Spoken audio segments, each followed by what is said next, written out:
Module 5, Capture New Leads. Lesson 1, Build a Form.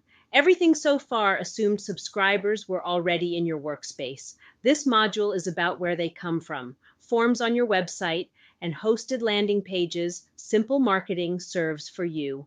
Open forms in the sidebar under Audiences. The forms list shows every form in the workspace, its name, the audience it feeds, and how many submissions it has taken.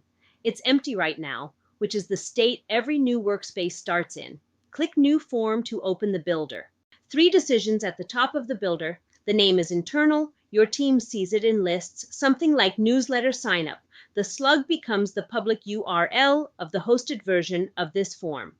Keep it short and readable. Attached to audience is the important one.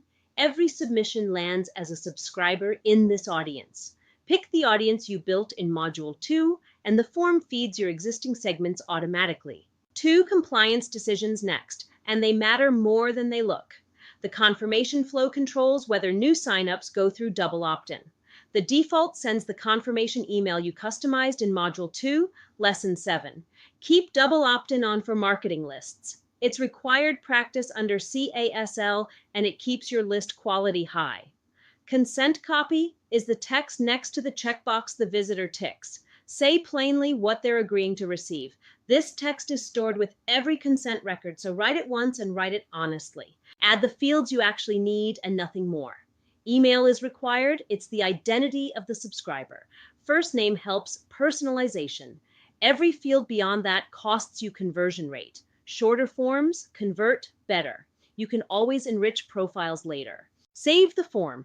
It lands in the list with 0 submissions, attached to your audience, with consent wired.